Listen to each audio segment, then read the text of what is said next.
The fragile ceasefire in Gaza has just about survived for the moment. It is hanging by a thread. And as we speak, the Israeli state has, for the moment, stopped bombing and killing tens and tens of thousands of Palestinians in Gaza, perhaps many more than that. No, they are not for the moment bombing them to death. They are just starving them to death, just freezing them to death, especially young babies and small children.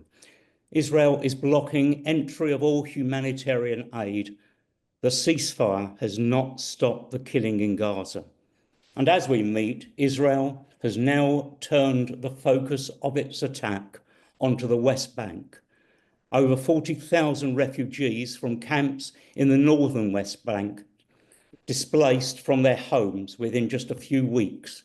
Many, many murdered, and ethnic cleansing on the agenda. 4 refugee camps almost fully emptied, with thousands of refugees forced to evacuate after Israeli forces destroyed hundreds of buildings and leveled much of the infrastructure. And now the Israeli government has announced that those 40,000 Palestinians displaced from the refugee camps will not be allowed to return. This has magnified fears that Israel is attempting to re-engineer the West Bank geographically, demographically, and politically, moving towards full military occupation and annexation. In Lebanon, more than 2,000 killed, 1 million, a fifth of the population displaced, parts of Syria invaded. The region is on fire. World War III, closer than at any time in over 60 years. And all this in the context of climate crisis, which the pulverization of Gaza has only worsened. So our first task, comrades, is to make sense of what is happening in Palestine, Israel, what is happening in the United States and in the UK, and what is happening to our planet hurtling towards destruction. We need to understand to get our bearings, our political compass. The whole world and the whole of our political world is in unknown territory. With the genocide in Gaza, the election of Trump, and in the UK, the coming to office of this wretched so-called Labour government. With all this, our world has turned on in its axis. It's all unravelling. It's as if we are reaching the logical conclusion of the last 100 years. Now, history didn't begin on October 7th, 2023. The context is well over 100 years of colonisation in Palestine. And what followed in the Israeli response is ethnic cleansing. It is genocide.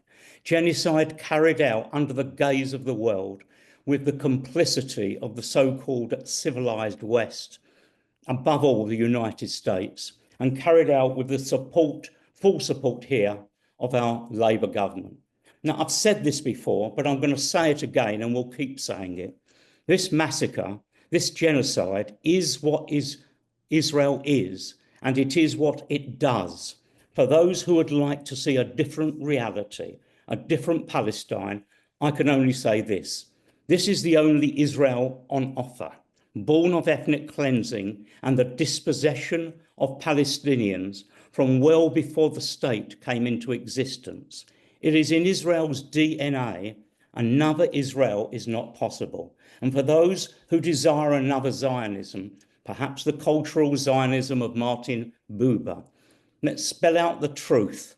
That ship has sailed many, many decades ago. What we see today is the only Zionism on offer.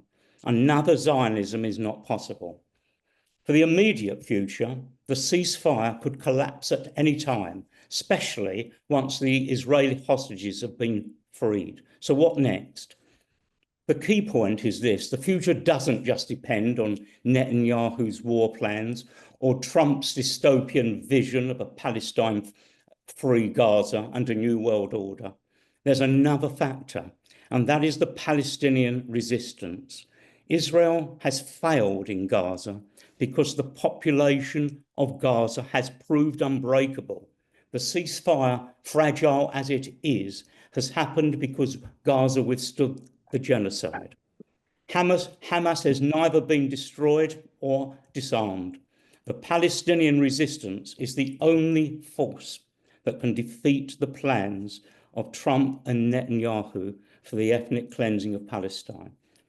But there are warning signs ahead for the Palestinians. Israel has flagrantly violated the ceasefire agreement on numerous occasions. There are huge dangers of an immediate breakdown of the ceasefire or normalization of some kind of status quo under another guise, or more stasis in incomparably worse conditions, or, of course, in their long-term expulsion from the land. This could yet be further tragedy for the Palestinians.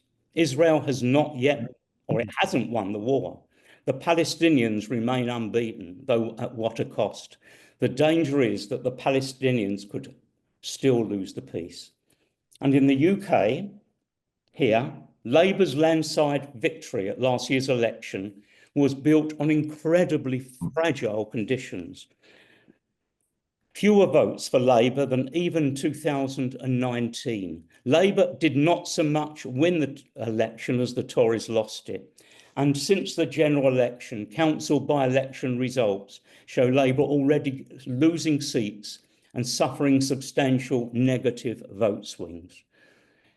In this country, we are far from immune to the threat of right-wing populism.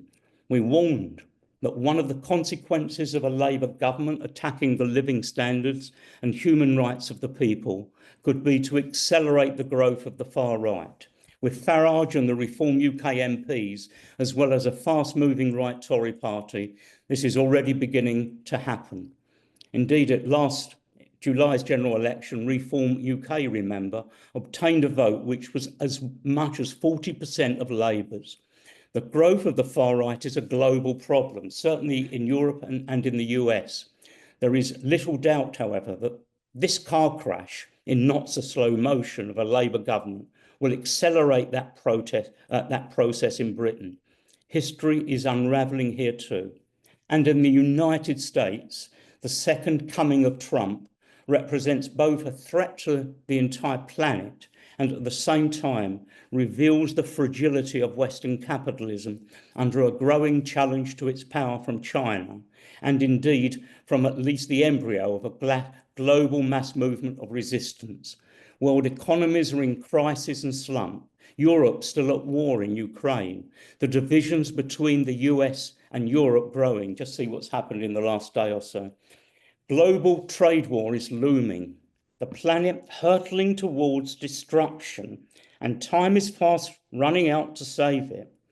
Trump clearly represents a substantial move in the direction of the far right and provides in so many ways very serious warnings of what could be our tomorrow in the UK. It's too detailed, too complex to discuss in this lead-off. But the Labour Party's very existence as a party of Labour, capable of representing the interests of the Labour movement at any level, is now at stake. It is possible that we're in a period of the death agony of the Labour Party. Starmer and co could finally destroy the party as a party of Labour in the coming period. It's by no means impossible that we're witnessing the last ever Labour government. So to conclude, comrades, we need to do two things at the same time. To continue our political intransigence, that which has given us the reputation for truth that we so richly deserve, political intransigence on the fundamental issues, and at the same time to seek to build and strengthen our alliances in this country and globally where we can. And a central thesis of the Zionist narrative that anti-Zionism equates to anti-Semitism must remain one of the focal points of our challenge. In JVL, we've had to change our orientation away from the Labour Party, which can no longer be the main focus of our work. But our fundamental message of anti-racism, internationalism, and universalism remains constant. Thank you, comrades.